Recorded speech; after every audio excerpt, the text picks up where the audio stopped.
রুই, কাতল, সিলভার আর যে মাছগুলোর কথা বললেন আপনি পাঙ্গাস এবং তেলাপিয়া, এই মাছগুলো আসলে পুকুরে কিভাবে ছাড়া যায় এবং এটার পরিচর্যা কি? আসলে কি আমরা পুকুর যে সময় তৈরি করতেছি বানাইতে হয় প্রতি বছর, যেমন পার মেরামত আছে, তারপরে জঙ্গল আছে, মানে আশেপাশে ঝোপঝাড় এগুলো কাটা কাটা প্রথম এলাকা আমরা পুকুরটারে পরিচ্ছন্ন করে রাখাটা। এই জায়গায় পরিচ্ছন্ন করে না রাখলে কি বিভিন্ন রকমের সাপ, ব্যাঙ, বিভিন্ন প্রজাতির প্রাণী আছে, এগুলা মাছ খেতে যায় বা মাছের রেণু নষ্ট করে ফেলায়, মানে ছোট পোনা নষ্ট করে ফেলায়। এই জন্য আগে উচিত হলো প্রত্যেকটা পার ঠিক করা, জানি বন্যার পানি না ঢোকে।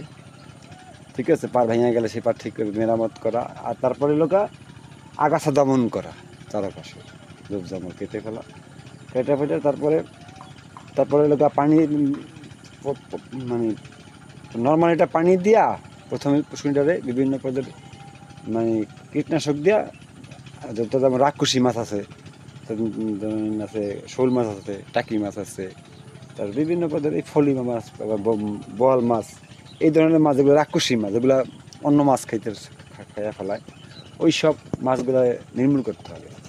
বিভিন্ন যেমন রোটাডন দিতে পারি আমরা। ঠিক আছে, রোটাডনটাই বেশি ব্যবহার করা হয়। ঠিক আছে, রোটাডন ব্যবহার করি, রোটাডন ব্যবহার করার পরে তারপরে আমরা করি কি 15-20 দিন, এক সপ্তাহ পরে পানি দিয়ে দিই। পানি দেওয়ার পরে সেখানে আমরা আগে প্রশ্ন তৈরি করি, এই যেমন খোল, যেটা সরিষার খোল বলে, খোল, তারপরে হচ্ছে গিয়া এই যেমন আমরা সারও প্রয়োগ করি, যেমন ঠিক আছে লাল সারটা, লাল সারটা দিলে কি অ্যামোনিয়া গ্যাসটা কম হয়, লাল সারটা নিচে প্রয়োগ করলে, যেটা ঠিক আছে নোনা সার যেটাকে বলে, ওইটা দেই।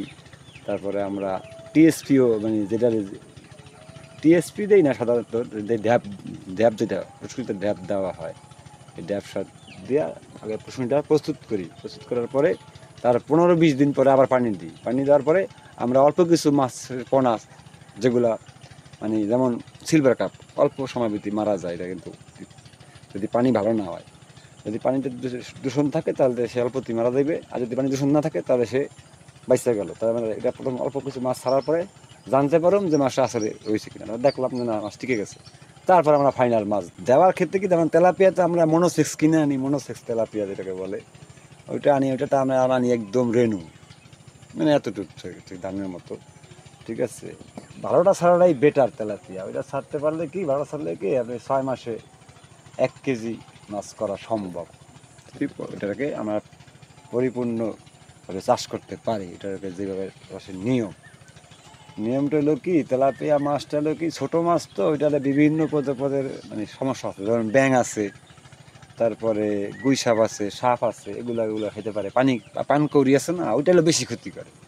আর পানকৌড়িতে যে কোনো জায়গায় লাগে না, একটু জাল দিতে পারলে ভালো হয়। আমার এটা জাল মানে আগামীতে দেওয়া হবে ইনশাল্লাহ। ঠিক আছে, জাল দিতে পারলে ভালো হয়, তাহলে কি অন্যান্য বাজ পাখি আছে, এগুলা থেকে মুক্ত রাখা যায়।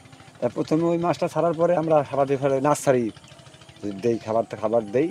যেমন আনছি, আনার পরে আমরা ওইটাকে জীবাণুনাশক করতে হবে। আগে মাছটাকে জীবাণুনাশক করতে হবে, যেমন পটাশ আছে না, পটাশ দিয়ে আমরা একটা পানির ভিতরে পটাশ রেখা, সেই পটাশের ভিতরে মাছটাকে স্যুপ দিয়ে উঠাইয়া, আমরা জালনিতে করে স্যুপ দিয়ে উঠাইয়া, তারপর ফ্রেশ পানি, জানি লবণ দেওয়া, একটু পানি হালকা একটু লবণ দিয়ে পানিটা দিলে ওই ফ্রেশ পানিতে দেওয়ার পরে পানিটা দিয়ে উঠাইয়া তারপর আমরা পুষ্করিতে প্রয়োগ করি।